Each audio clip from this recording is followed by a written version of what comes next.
تستمعون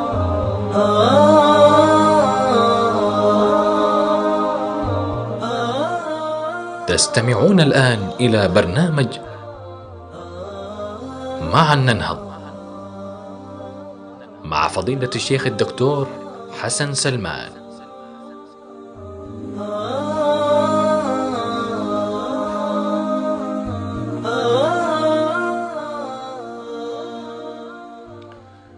بسم الله الرحمن الرحيم.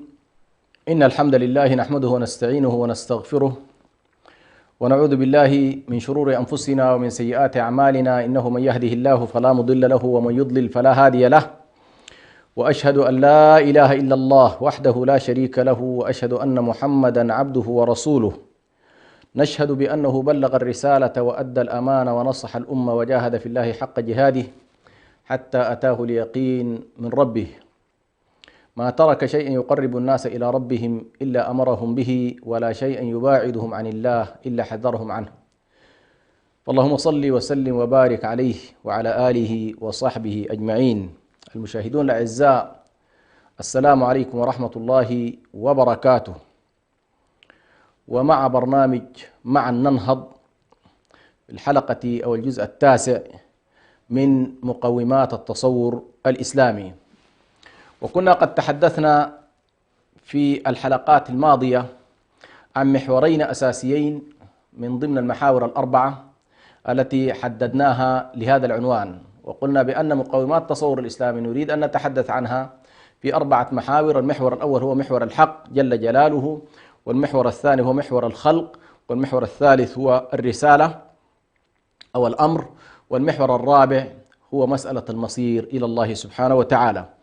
وخلال الحلقات السابقة تم الحديث بفضل الله سبحانه وتعالى عن محور الحق جل جلاله ومحور الخلق أيضا، وذكرنا بأن الحق والخلق بينهما تمايز كبير. فالحق جل جلاله هو الرب وهو الإله وهو المعبود الموصوف بكل صفات الجمال والجلال والعظمة، وله الأسماء الحسنى والصفات العلى، ليس كمثله شيء وهو السميع البصير، لا يسبقه، يعني ليس له بداية وليس له نهاية، فهو سابق على كل عنصر الزمان وعنصر المكان، وهو الذي يعني خلق بعد ذلك كل شيء. فالخلق كله خلق لله سبحانه وتعالى، سواء خلق الإنسان، خلق الملائكة، خلق السماوات، خلق الملائكة، خلق الجن إلى غير ذلك. ومن مسلمات العقيدة الإسلامية أن مسألة الخلق مرتبطة كذلك بأمر آخر، وهو مسألة الأمر، لأن الله عز وجل يقول: ألا له الخلق والأمر، ألا له الخلق والأمر. نحن قد تحدثنا في الحلقات الماضية عن الخلق، وذكرنا بأن الخلق هو مظهر من مظاهر أسماء الله وصفاته، فكل اسم من أسماء الله سبحانه وتعالى تجلى في خلقه، تجلى في مخلوقاته. فالقدرة والعلم والخبرة وغير ذلك من الأسماء والصفات لله سبحانه وتعالى تتجلى في هذا الكون الفسيح وهذا الخلق الذي رأيناه. العظمة في الخلق، والدقة في الخلق، والتوازن في الخلق، والاستمرار والديمومة في الخلق، كل ذلك يدل كما ذكرنا في حلقاتنا عن الحق، يدل عن أسماء الله سبحانه وتعالى، عن علمه وعن خبرته وعن رحمته سبحانه وتعالى، وأنه القادر والخبير والعليم وإلى غير ذلك. فالكون مظهر من مظاهر عظمة الله سبحانه وتعالى، وهو مظهر لأسماء الله وتجلي لأسماء الله وصفاته.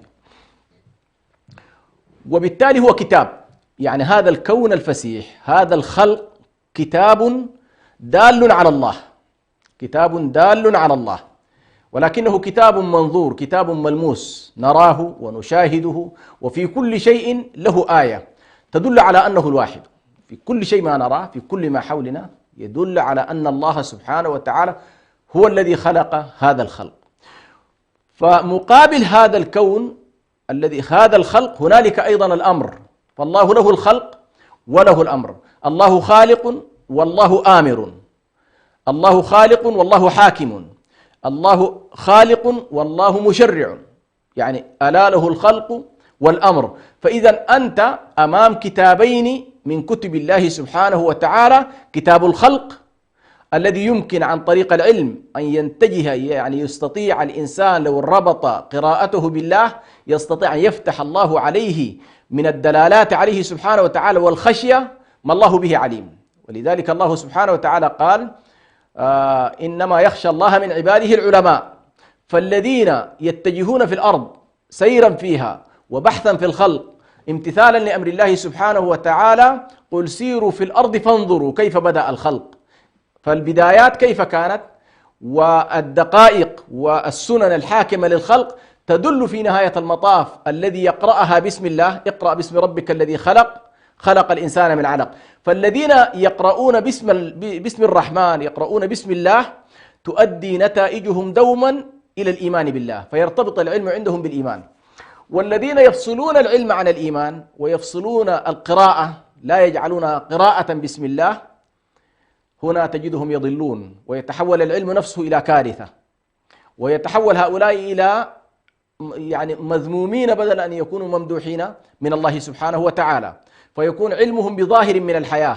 ظواهر الحياة هي المعرفة بظواهر القوانين الطبيعية هذه، ولكن الذي يجعلك تنطلق من ظاهر العلم إلى جوهر العلم وإلى غايات العلم وفلسفة العلم هو أن تقرأه بسم الله.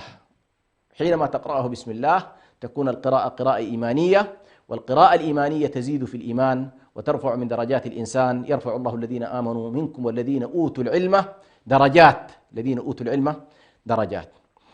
وذكرنا بأن خصائص الخلق، ذكرنا بأن للخلق خصائص مختلفة، ويمكن أن نسمي ما تحدثنا عنه في قضية الخلق بكتاب التدوين، ويمكن أن نقول بأنها بكتاب التكوين وليس التدوين، كتاب التكوين. وكتاب التكوين تضمن إرادة الله الكونية، إرادة الله الكونية القدرية المتعلقة بالخلق تجدها مبثوثة في كتاب التكوين. وكتاب التكوين له قوانين، كلما استطاع الناس أن يتعرفوا على قوانين كتاب التكوين كانوا أعرف الناس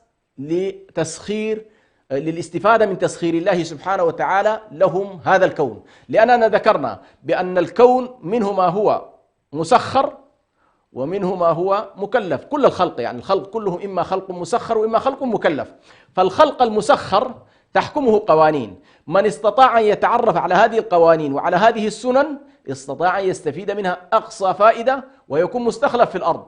وبالتالي منظومة الاستخلاف في الأرض جزء كبير منها متعلق بأن تتعرف على إرادة الله الكونية أو التكوينية المتعلقة بمنظومة الكون. وهنا سنلاحظ بأن الله سبحانه وتعالى فتحها للجميع، والكل يستطيع، مؤمن وكافر وغير ذلك يستطيع أن يدخل إلى هذه المنظومة ويتعرف عليها. فكل من اجتهد في التعرف على منظومة الخلق استطاع أن يستفيد منها ويسخرها. ولكن كلما كانت هذه المنظومة التكوينية مرتبطة، أو كتاب التكوين مرتبط بكتاب الأمر وكتاب الشرع، تحققت الخلافة الخاصة والاستخلاف الخاص، وانتقل البشر من استخلاف العام إني جاعل في الأرض خليفة إلى الاستخلاف الخاص أن الأرض يرثها عبادي الصالحون.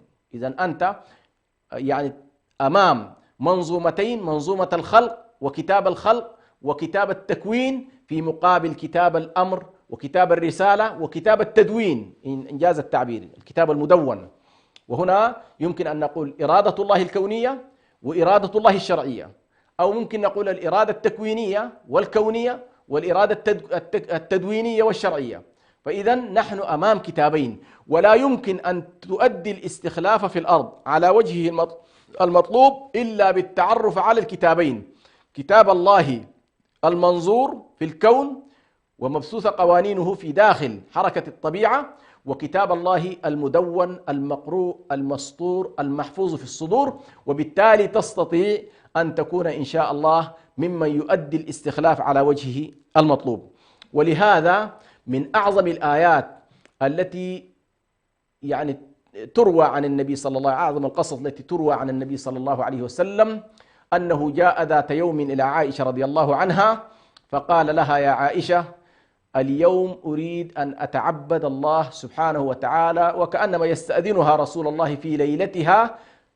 معروف أن النبي صلى الله عليه وسلم مفروض عليه قيام الليل، فكان دائما مع كل ليلة له قيام الليل معروف، ولكن في هذه الليلة أراد النبي صلى الله عليه وسلم أن يستمر الليل كله يتعبد لربه، فأذنت له عائشة رضي الله عنها وتحكي بعد ذلك القصة. قالت: بدأ النبي صلى الله عليه وسلم يقرأ القرآن حتى بل لحيته، حتى اخضبت يعني لحيته من الدموع، حتى بلل حجره عليه الصلاة والسلام وهو يبكي، إلى أن أذن الفجر والنبي صلى الله عليه وسلم يقرأ القرآن ويبكي، حتى ناداه بلال رضي الله عنه: الصلاة الصلاة يا رسول الله يا رسول الله. ثم خرج وهو على ذات الحال، فقال له بلال: ما بك يا رسول الله؟ فقد غفر الله لك من ذنبك وما تأخر. فقال: لقد أنزل الله علي آية، أنزل الله علي آية. هذه الآية سبحان الله، كل واحد فينا لو أراد أن يتأمل ما هي هذه الآية، ربما نذهب مذاهب شتى، ولكن هي آية الخلق، آية متعلقة بالخلق والتدبر والتفكر في هذا الخلق. إن في خلق السماوات والأرض إن في خلق السماوات والأرض لآيات للألباب الذين يذكرون الله قياما وقعودا وعلى جنوبهم ويتفكرون في خلق السماوات والأرض ربنا ما خلقت هذا باطلا سبحانك فقنا عذاب النار. لاحظوا كيف أن النبي صلى الله عليه وسلم شغله أمر التدبر في خلق الله. ونحن هنا سنلاحظ أن آيات التفكر لها علاقة بالخلق والتكوين، وآيات التدبر لها علاقة بالتدوين والتشريع. فنجد أن الله سبحانه وتعالى إذا تحدث عن آيات الخلق قال: أفلا يتفكرون أفلا يعقلون أما إذا تحدث عن آيات الشريعة أو الآيات الشرعية وتحدث عن كتابه يقول: كتاب أنزلناه إليك ليدبروا آياته أفلا يتدبرون القرآن. إذا أنت ما بين منظومة التفكر والتعقل وما بين منظومة التدبر تكون إن شاء الله سائرا في ركاب الرحلة إلى الله سبحانه وتعالى. النقطة الثانية وهي أن معرفة الحق جل جلاله ومعرفة الخلق بالصورة التي تحدثنا عنها في الحلقات السابقة، وبما أن الحلقات مترابطة يعني لا يمكن أن تواكب الحلقات الحالية ما لم تكن استمعت إلى الحلقات الماضية، فإنها مترابطة، خاصة حلقات التصور مقومات التصور الإسلامي مترابطة. فنحن تحدثنا عن الحق جل جلاله ووجوده سبحانه وتعالى من حيث الفطرة، أثبتنا ذلك فطرة وعقلا والدلالات الدالة على ذلك، ثم تحدثنا عن الخلق. وهنا سنكون أمام تساؤل كبير جدا، وهو أن قضية الحق جل جلاله ووجوده سبحانه وتعالى ربا لهذا الكون ومعبودا، وأنه سبحانه له الأسماء الحسنى، وأنه الحكيم، وأنه العليم، وأنه خلق هذا الخلق بعلمه وقدرته وحكمته سبحانه وتعالى. هنا بطبيعة الحال سيكون هنالك سؤال: هل الله سبحانه وتعالى الذي خلق الخلق وأنشأه وأعده وهو الذي يمده وهو تحت علمه وبصره وسمعه وإرادته يستمر هذا الكون، هل لهذا الكون الذي خلقه الله سبحانه وتعالى خلقه لغاية محددة؟ هل الله سبحانه وتعالى خلق هذا الخلق لغاية محددة؟ وإذا قلنا نعم خلقه الله سبحانه وتعالى لغاية، فما هي الغاية؟ طبعا بطبيعة الحال نحن الآن لن نقول بأن الله سبحانه وتعالى الذي هو حكيم، والحكيم دائما يتصرف أنه يضع كل شيء في موضعه، وأنه بعيد عن العبث، وأنه بعيد عن اللغو، وأنه بعيد عن الفوضى، وأنه بعيد عن العشوائية والارتجال. فإذا قلنا بأن ذلك بعيد، بأن الله يعني أبسط شيء الإنسان في حياته لو أنه قام بصناعة شيء فإنه لا بد أن يكون لهذه الصناعة عند صناعتها لا بد أن تكون لها غاية.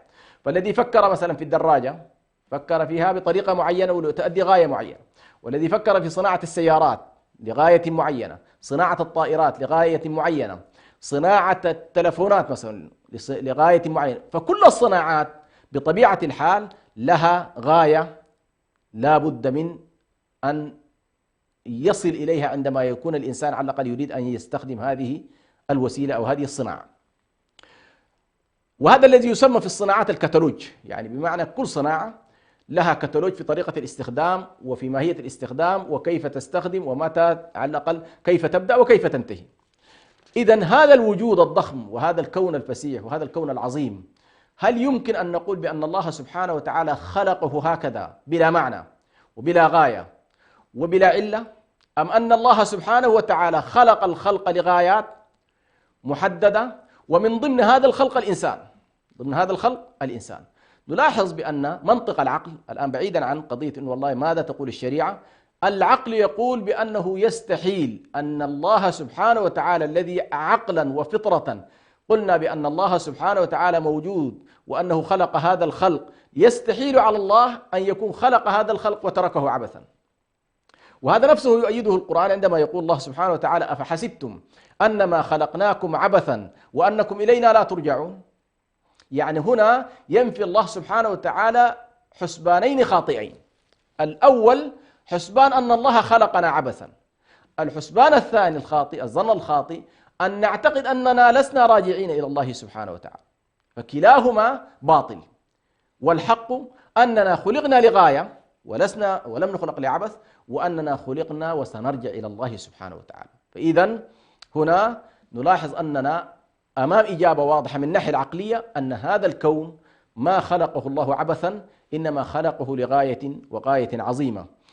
فهنا تأتي ما هي هذه الغايات؟ طيب ما هي هذه الغاية التي خلقنا الله سبحانه وتعالى من أجلها، وكيف السبيل لمعرفتها؟ خلاص سلمنا بأن والله في غاية خلقنا الله لها، ولكن ما هي هذه الغاية على وجه التحديد، وما هو السبيل أيضا لمعرفة هذه الغاية؟ للجواب على ذلك نقول بأن العقل يقول هنا طبعا إلى أن نصل إلى، ونحن طبعا الخطاب هنا لا نخاطب فقط أهل الإيمان، ولكن فلنفترض أن نخاطب الجميع، نخاطب من يؤمن بالرسالة ومن لا يؤمن بها، يعني نخاطب الجميع. هنا العقل يقول بأنه محال أن يكون الخلق بلا غاية، لا يمكن الخلق أن يكون بلا غاية، لأن الله الحق ذكرنا بأنه حكيم عليم رحيم خبير متصف بكل كمال منزه عن كل نقص. فإن العقول تدرك إجمالا بأنه لا بد من وجود غاية. هذه تقريبا مسلمة الأولى، أن العقل يقول بأنه لا يمكن هذه الصناعة العظيمة، هذا الكون البديع، هذا الخلق العظيم لا يمكن أن يكون خلق بلا غاية. وكذلك العقول تدرك إجمالا أن الله الذي خلق الخلق هو من يحدد غايات هذا الخلق، أنه بطبيعة الحال العقول تقر بأن الذي صنع الصنعة أو خلق الخلق هو الذي يحدد لماذا خلق هذا الخلق. أي إنسان عنده صناعة أراد أن يسجل براءة اختراع مثلا في الصناعة، لابد أن يحدد ما هي هذه الصناعة وكيف يتم الاستفادة من هذه الصناعة، ولما صنعت هذه الصناعة على وجه أو هذه الصناعة على وجه التحديد. فهنا طبعا إجمالا نقول بأن الله سبحانه وتعالى هو وحده، ما دام أننا في البدايات تكلمنا أن الخلق مخلوق لله، إذن خالق هذا الخلق هو الذي يحدد لنا ما هي غايات هذا الخلق، ولماذا خلق الله هذا الخلق، وماذا يريد الله سبحانه وتعالى من هذا الخلق. ومحال أن يترك الله خلقه بلا إعلام أو إخبار من مقصوده ومراده. أيضا هذه مسألة إذا سلمنا عقلا أن الله سبحانه وتعالى محال عليه أو يعني غير متصور أن الله خلق هذا الخلق عبث، وهذا منفي عقلا وشرعا. وأيضا إذا قلنا بأن الله سبحانه وتعالى لا يتصور أن يترك الخلق عبثا، أيضا لا يتصور أن يتركهم بلا رسالة تحدد لهم، أو بلا إخبار وإعلام من الله تحدد لهم لماذا خلقهم. وهذا الإعلام وهذا الإخبار من الله سبحانه وتعالى بمراده، أي ما يريده الله سبحانه وتعالى من الخلق، هو الذي نسميه بالرسالة، وهو الذي نسميه بالشريعة، وهو الذي نسميه بالأمر، وهو الذي نسميه بالدين. يعني الله سبحانه وتعالى لن نتعرف على مراده وعلى أمره وعلى مقصوده إلا من خلال رسالة. لا أحد يستطيع أن يتعرف على مراد الله وعلى مقصوده وعلى لماذا خلق هذا الخلق جل جلاله إلا بأن يخبرنا هو لماذا خلق هذا الخلق. فمثلا عندما خلق الله سبحانه وتعالى آدم، وهو نقطة البداية بالنسبة لعالم البشر، نقطة البداية أمام الملائكة، قال إني جاعل في الأرض خليفة، إني جاعل في الأرض خليفة. قالوا أتجعل فيها من يفسد فيها ويسفك الدماء ونحن نسبح بحمدك ونقدس لك. فإذا الله سبحانه عندما أراد أن ينبه الملائكة ويعلمهم أمرا ما، وهو أن هنالك كائن جديد الآن يظهر في الوجود وفي الخلق، أعلمهم من اللحظة الأولى أن هذا خليفة. فالملائكة طبعا هذا المقام يدركون أن مقام الخلافة أو مقام أن يكون الشخص خليفة عن الله سبحانه وتعالى مقام عظيم، وهم يبدو أنهم من خلال على الأقل بعض الخلق الذين كانوا على الأرض ربما عرفوا أن هنالك خلق من خلق الله سبحانه وتعالى أفسد في الأرض وقتل فيها، ولعله عالم الجن. على كل كانت الملائكة تعلم أنواع من الخلق، فتصوروا بأن هذا الكائن سيكون ربما امتداد للكائنات الأخرى، وبالتالي ما كانوا يريدون أن تكون الخلافة في غيرهم، كانوا يريدون الخلافة أن تكون خلافة ملائكية. فالله عز وجل يقول فقال لهم الله سبحانه وتعالى إني أعلم ما لا تعلمون. فالله سبحانه وتعالى أعلمهم ابتداء بأن غاية هذا المخلوق أن يكون خليفة.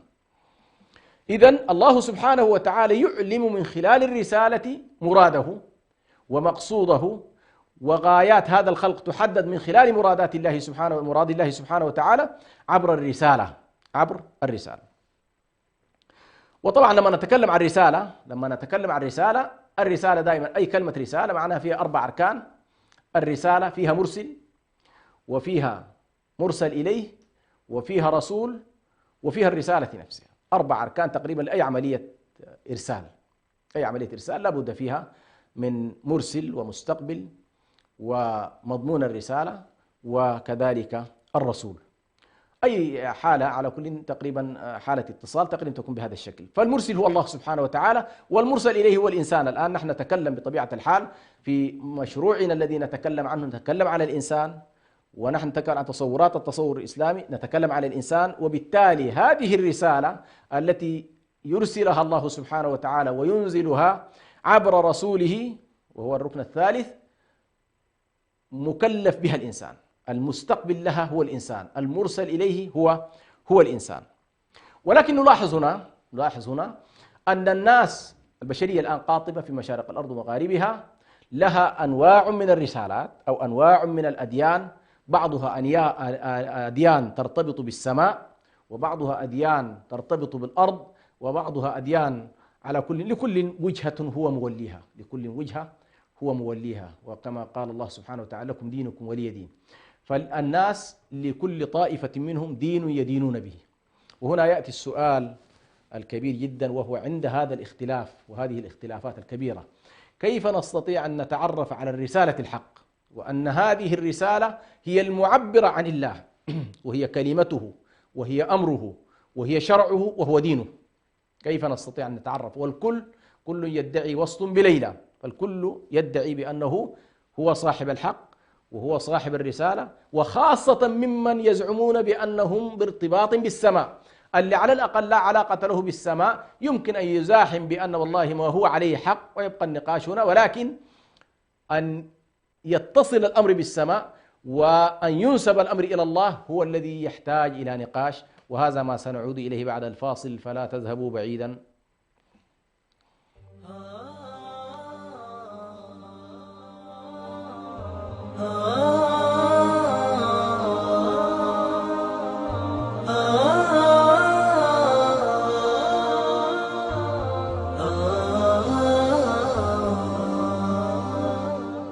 لم يكن الإعلام وليد عصر من العصور أو حضارة من الحضارات، فلا يوجد زمن من الأزمنة قديما أو حديثا إلا واحتل الإعلام مكانة فيه. ومن هنا انطلق راديو سلام مستخدما جميع الوسائل المتاحة على الأقمار الصناعية ومنصات البث على الإنترنت والتطبيقات، ليصل إلى جمهوره، ليكون وسيلة إعلامية مسموعة متخصصة في الشأن الإريتري، ويبث باللغتين العربية والتجرينية على مدار الساعة.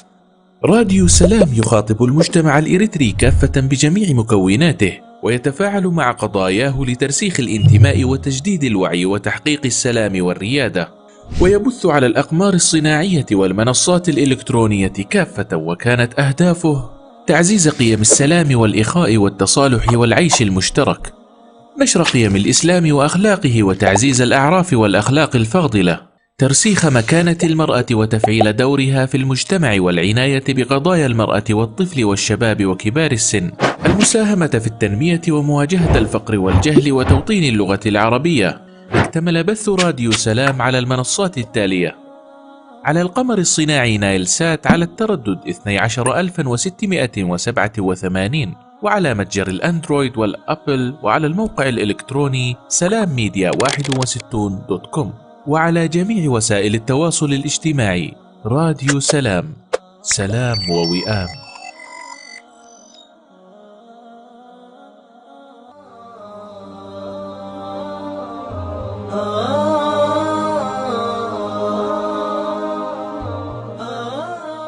تستمعون الآن إلى برنامج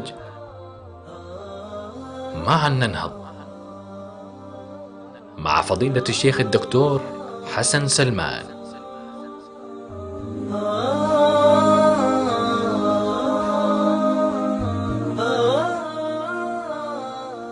بسم الله الرحمن الرحيم، الحمد لله رب العالمين، والصلاة والسلام على رسول الله الأمين وعلى آله وصحبه أجمعين. أما بعد، تحدثنا في بداية الحلقة عن مسألة الأمر وارتباطه بالخلق، وأن الله سبحانه وتعالى له الأمر وله الخلق والأمر، وأن الأمر هو الرسالة وهو الدين وهو الشرع وهو مراد الله، والذي من خلاله نتعرف على مراد الله سبحانه وتعالى، لأن هذا هو الطريق الوحيد الذي نستطيع أن نتعرف به على ما يريده الله سبحانه وتعالى منا. وهذه المسألة طبعا لها ارتباط مباشر بالخلق الأول، وهو خلق آدم عليه السلام، عندما خلقه الله سبحانه وتعالى وأسكنه الجنة وأخرجه منها، القصة المعروفة. بعد ذلك قال الله عز وجل: أهبط آدم وحواء إلى الأرض، قال: قلنا اهبطا منها جميعا فإما يأتينكم مني هدى فمن تبع هدايا فلا خوف عليهم ولا هم يحزنون. وفي آية أخرى: فمن اتبع هدايا فلا يضل ولا يشقى. إذن من اللحظة الأولى، لحظة هبوط آدم وحواء ونزولهم أو هبوطهم إلى الأرض، ارتبطت مباشرة الرسالة معهم، بأن الله سبحانه وتعالى سيتعهد البشر وسيتعهد بني آدم برسالة هادية، بأني يعني كأنما يقول لهم: سأهديكم، وأن هذه الأرض التي ستكونون فيها في مهمة الاستخلاف ومهمة العمران ومهمة التعبد لله سبحانه وتعالى تحقيقا للخلافة في الأرض، هذه المهمة عندي فيها هدايات، فإما يأتينكم مني هدى. إذن هنالك منذ اللحظة الأولى الأمر مرتبط مع الخلق، يعني اللحظة التي كلف فيها آدم أن يكون خليفة، معد له الرسالة، معد له الشريعة، معد له الأمر إلى قيام الساعة. إذن هنالك كلمة الله سبحانه وتعالى التي نتعرف من خلالها على هدايات الله عز وجل لابن آدم، هدايات الله لابن آدم. في البدايات قد تكون المسألة معهودة، وأن آدم عليه السلام كان تعامله مع الله جل جلاله بشكل مباشر، والملائكة حاضرون، والمشهد على كل لم يكن هنالك بحاجة إلى وساطات، لم يكن هنالك بحاجة إلى واسطة. لأننا ذكرنا حتى في الخلق كيف أن خلق آدم كان بلا واسطة، وخلق بني آدم احتجنا فيه إلى الواسطة على مستوى التربية والنشأة وعلى مستوى التعليم والتربية، فالملائكة حاضرون. ولكن هنا سنلاحظ في البدايات كانت الملائكة تنزل، وكان آدم يتلقى على كل يعني أوامر الله سبحانه وتعالى بشكل مباشر.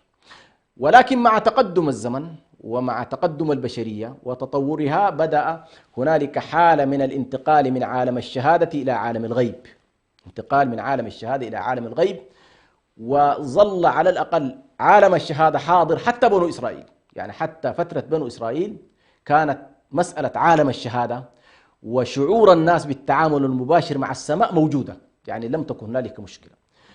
ما بعد ذلك بالذات الرسالة النبوية، الرسالة الخاتمة، هذه رسالة النبي صلى الله عليه وسلم، هنا انتقلنا فيها من عالم الغيب، من عالم الشهادة في التعامل مع السماء، إلى عالم الغيب المطلق، وهو كما قال الله سبحانه وتعالى: يؤمنون بالغيب. رسالة النبي صلى الله عليه وسلم أعظم ما فيها أنها رسالة فيها الغيب واسع جدا، والشهادة، التعامل مع السماء بالشهادة ضاقت مساحته، ضاقت مساحته، وصرنا بعد ذلك علاقتنا بالسماء علاقة كتاب على مستوى التوجيه والإرشاد. فهنالك كتاب هادي أمامنا، هذا القرآن الكريم وسنة النبي صلى الله عليه وسلم، وبالتالي ليس هنالك الآن اتصال مباشر بأن يكون هنالك ملك ينزل علينا أو هنالك رسول الآن تنزل عليه آيات. لا، خلاص بعد النبي صلى الله عليه وسلم انقطع التواصل مع السماء، وبقى العلاقة مع السماء صارت علاقة كتاب، وأن مراد الله متمثل في هذه الرسالة أو موجود في هذه الرسالة. طيب، ذكرت بأن الناس يتفاوتون والكل يدعي وصلا بليلى، الكل يقول والله كتابنا على الحق، وأن كتابنا هو كلمة الله، وأننا نحن المعبرين عن مراد الله سبحانه وتعالى. عموما، بعيدا الآن عن الجدل الكثير الذي ربما يخرج بنا عن موضوعنا، نحن نقول بأن الله سبحانه وتعالى الدين المعتمد عنده هو الإسلام. الدين المعتمد عنده هو الإسلام، بمعنى من آدم عليه السلام وإلى محمد عليه الصلاة والسلام ليست هنالك رسالة من الرسالات لا تسمى الإسلام. كل الرسالات هذه من آدم ونوح وإبراهيم وموسى وعيسى وبقية الرسل، هود وصالح وعيسى وإلى النبي صلى الله عليه وسلم، كلهم كانوا يدعون إلى الإسلام. إن الدين عند الله الإسلام، والإسلام واحد. يعني الإسلام من حيث مضمونه شرع لكم من الدين ما وصى به نوحا والذي أوحينا إليك وما وصينا به إبراهيم وموسى وعيسى أن أقيموا الدين. أصل الدين واحد، وهو أن اعبدوا الله ما لكم من إله غيره. ولكن يبقى هنالك اختلاف بعد ذلك في مسألة التشريعات، وهذه سنأتي إليها إن شاء الله في الرسالة، ونحن نتكلم عن الرسالة إن شاء الله سنأتي إليها في فقرة خاصة إن شاء الله فيما يتعلق بالتطور التشريعي، وكيف أن الكتاب أو الإسلام نفسه في تشريعاته تطور مع تطور البشرية. هذا سنأتي إليه. ولكن دعونا الآن نقول بأن دين الله سبحانه وتعالى واحد، ليس أديان متعددة. هنالك شرائع ولكن الدين واحد. إن الدين عند الله الإسلام. فنوح جاء بالإسلام، إبراهيم جاء بالإسلام، هود جاء بالإسلام، موسى جاء بالإسلام، عيسى جاء بالإسلام، محمد عليه الصلاة والسلام، كلهم جاء بالإسلام. أما ما نسمعه الآن من يهودية ونصرانية هذه كلها تقريبا ما بعد هي ليست تسميات شرعية، ليست تسميات شرعية. فموسى لم يسمهم يهودا، وعيسى لم يسمهم نصارى، ولم يسمهم مسيحيين، بقدر ما كان يدعوهم إلى الإسلام. نفس الإسلام الذي دعا إليه إبراهيم، والذي دعا إليه موسى، والذي دعا إليه عيسى، والذي جاء به محمد صلى الله عليه وسلم. إذن دين الله واحد. هذه قضية مهمة. الآن لا أريد أن أدخل في جدل أي الأديان، مساحة الأديان في الأرض واسعة، فهنالك البوذية وهنالك الكوشية وغيرها، على كل أديان هائلة وكثيرة وطويلة. الهنود لهم أديان، والصينيين لهم أديان، وكل طوائف الأرض على كل لهم ما تسمى الأديان الروحانية مثلا في أفريقيا إلى غير ذلك. كل طائفة لها على كل ما يشدها نحو الغيب.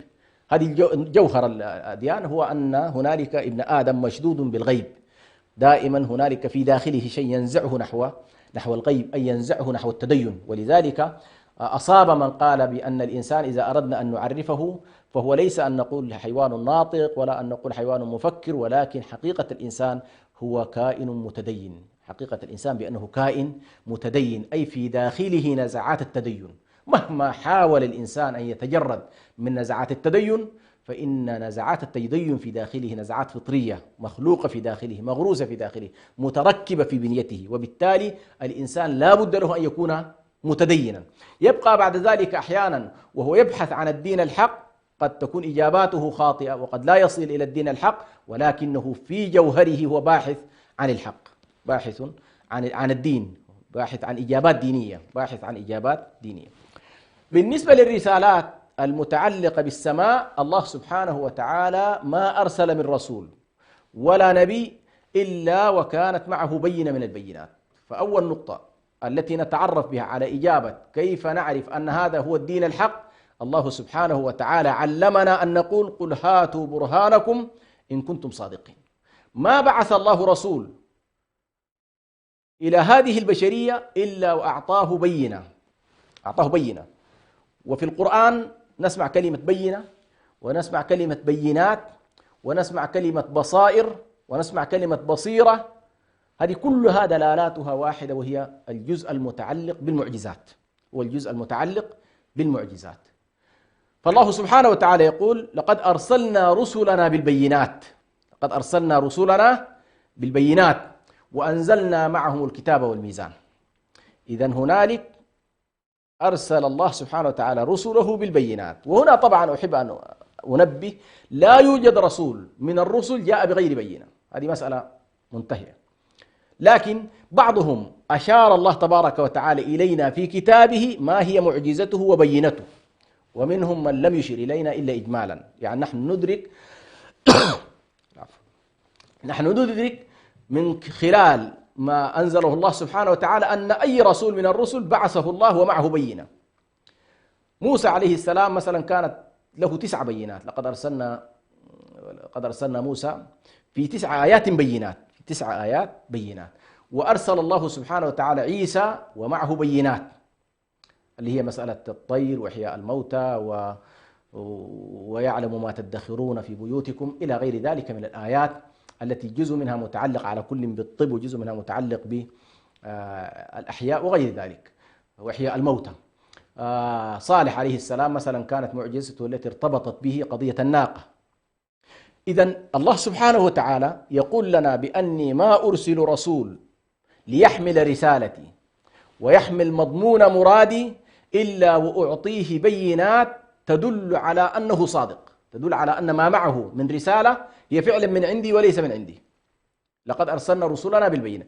إذن فكرة البينات هي فكرة دينية، أو قضية البينات وعقيدة البينات هي عقيدة دينية راسخة منذ أن بعث الله سبحانه وتعالى. إذا اعتبرنا نوح أول رسول على قول على الأقل، اعتبرنا أول رسول وأول نبي هو نوح عليه السلام، من لحظة نوح عليه السلام إلى ما بعده كل هؤلاء لا بد لهم من بينة يثبتون بها أنهم رسل. لقد أرسلنا رسلنا بالبينات. ولرسوخ هذه الفكرة عند الناس، رسوخ هذه الفكرة عند الناس، نلاحظ بأن قوم هود قالوا لهود عليه السلام: يا هود ما جئتنا ببينة. يعني أرادوا أن يجادلوا بهذا المنطق: يا هود ما جئتنا ببينة وما نحن بتارك آلهتنا عن قولك وما نحن لك بمؤمنين.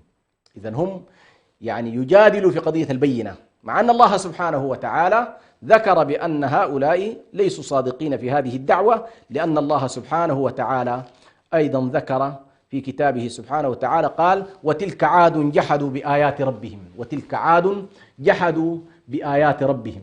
طبعا هنا ما لم تربط الآيتين ببعضهما البعض يشكل عليك، وربما أنا أيضا هذا من القضايا التي أشكلت عليه سنوات، وهو أنك عندما تلاحظ يقولون له: ما جئتنا ببينة، ولم يرد عليهم في نفس الصورة، فكأنما تقول والله فعلا هود عليه السلام لم يخبرنا الله ما هي بينته كما أخبرنا عن بينة الصالح، وهؤلاء يقولون له: ما جئتنا ببينة، فكأنما تقول والله فعلا هود ما جاء ببينة. لكن الآية الأخرى التي يقول الله سبحانه وتعالى فيها: وتلك عاد، وهم قوم هود، قال: وتلك عاد جحدوا بآيات ربهم. إذن لم تكن مشكلة قوم هود أنه ما جاء ببينة، جاء ببينة، ولكن بالنسبة لهم هذه البينة لم تكن بالصورة التي هم على الأقل يريدونها. كثير من البشر يريدون صورة معينة، فمثلا لما كانت بينة النبي صلى الله عليه وسلم القرآن لم يتقبلها هؤلاء وقالوا نريد كما كانت البينات لموسى عليه السلام ولمن قبله، والله عز وجل رد عليهم كذلك في هذا الجانب. على كل نلاحظ أن الله سبحانه وتعالى دائما ما يؤكد على قضية البصائر: هذا بصائر للناس وهدى ورحمة لقوم يوقنون، ولقد آتينا موسى 9 آيات بينات، قل قد جاءكم رسل من قبل بالبينات ولقد جاءتهم رسلنا بالبينات، هذه ناقة الله لكم آية، وإلى غير ذلك من الذي يعني ذكره الله تبارك وتعالى في كتابه عن مسألة البينات. فهنا ما أريد أن أقوله بأن أي رسول لا بد له من بينة. وهنا طبعا أريد أن أبين قضية مهمة جدا، وهو كل رسول عنده 3 موضوعات: موضوعين أساسيين يأتي بهما إلى الخلق وإلى البشرية: موضوع النبوات المتضمن لقضايا الإيمان وقضايا الأخبار وقضايا القصص والسردية الكونية كما سنأتي إن شاء الله نفصلها في حلقة قادمة، وقضايا الرسالة التي فيها القيم والأخلاق والتشريعات وغير ذلك. عنده إذن نبوات فيها عقائد، وعنده رسالة فيها تشريعات، وعنده كذلك بينات. هذه البينات هي التي تحاول أن تثبت صدق هذه الرسالة والنبوة. يعني الرسول عندما يأتي بنبوته ورسالته ما هي بيناته؟ يكون له بينة من البينات. فهنا نلاحظ الفرق بين النبي صلى الله عليه وسلم وبين بقية الرسل، أن كل الرسل بيناتهم كانت مادية منفصلة عن الرسالة والنبوة. يعني صالح عليه السلام له نبوة وله رسالة، موسى عليه السلام له نبوة وله رسالة وله كذلك بينات. إذا نلاحظ الأنبياء السابقين نبواتهم ورسالاتهم لحالها، ومنفصلة عن ذلك البينات اللي هي حالات مادية، معجزات مادية، كما ذكرنا مثلا الناقة، وموسى عليه السلام العصا، وإخراج اليد التي تكون بيضاء إذا أدخلها في جيبه، إلى غير ذلك، على كل من الآيات البينات التي كانت على الأقل بالنسبة لتلك المرحلة التاريخية من التاريخ البشري كانت بالنسبة لهم شيء متجاوز تماما للحالة الطبيعية، وأنه لا يمكن أن يأتي بها شخص عادي، إنما هي حالة فوق بشرية، وبالتالي يؤمن على مثلها الناس. ولهذا قال النبي صلى الله عليه وسلم حديث أبي هريرة الذي رواه مسلم، قال: ما من الأنبياء من نبي إلا قد أعطي من الآيات ما مثله آمن عليه البشر. يعني أي رسول من الرسل يبعثه الله سبحانه وتعالى لا بد أن تكون معه ما يثبت مصداق رسالته. قل هاتوا برهانكم إن كنتم صادقين. كيف نعرف أنك رسول وكيف نعرف أنك مثلا نبي؟ لا بد أن تثبت لنا أنك عندك بينة. ما هي بينتك؟ لأن الله عز وجل هكذا أخذ العهد والميثاق، أنه لا بد من بينة. قل هاتوا برهانكم إن كنتم صادقين. فهنا نلاحظ أن النبي صلى الله عليه وسلم يقول: وإنما كان الذي أوتيته، يقول هنا ما في رسول ولا نبي إلا جاء ببينة، حالتها أنه من رآها ومن شاهدها ومن سمع بها آمن على مثل هذه الحالة. وإنما كان الذي أوتيت، يقول النبي صلى الله عليه وسلم: وإنما كان الذي أوتيته وحيا أوحى الله إلي، فأرجو أن أكون أكثرهم تابعا يوم القيامة. إذن وهذا الذي هو سينقلنا إن شاء الله إلى موضوع الرسالة. كل البينات السابقة على النبي صلى الله عليه وسلم بينات مادية، ثم الله سبحانه وتعالى انتقل بالبشرية من حالة البينات المادية المشاهدة التي تنتهي مع نهاية الرسول، فبينات موسى تنتهي معه، بينات عيسى تنتهي معه، بينات صالح تنتهي معه، إلى غير ذلك. على كل رسول بيناته اللي هي الآيات الدالة على أنه رسول ويثبت بها للبشر أنه رسول تنتهي مع موته، وبعد ذلك يظل الناس على الأقل يتناقلون بالتواتر هذه البينة. لكن بالنسبة للنبي صلى الله عليه وسلم له بينة خالدة. بينات النبي صلى الله عليه وسلم هي ليست واحدة ولا اثنين ولا ثلاث، بيناته متضمنة في هذا الكتاب. إذن كتاب النبي صلى الله عليه وسلم القرآن الكريم الذي أنزله الله سبحانه على محمد، هنا سنلاحظ بأنه اشتمل بيناته واشتمل رسالته واشتمل نبوته. إن شاء الله هذه على كل سنأتي إليها في موضوعات الرسالة. لكن دعونا هنا الآن نقول بأن البينات التي هي تثبت بأن صاحب البينات هذا هو الذي معه رسالة الله سبحانه وتعالى. وهنا يلزمنا إن شاء الله مناقشة قضية النبي صلى الله عليه وسلم وقضية رسالته. ولكن ما أريد أن أثبته هنا ابتداء، لا يمكن إلا أن يكون الإنسان يؤمن برسالة الله من خلال بينات. وهنا طبعا قضايا كثيرة جدا وجدل طويل جدا فيما يتعلق بالبينات وإثباتها، وكيفية أيضا التباين بينها وبين السحر، والتباين بينها وبين الشعر، والتباين بينها وبين الفروق بينها وبين بقية الأشياء.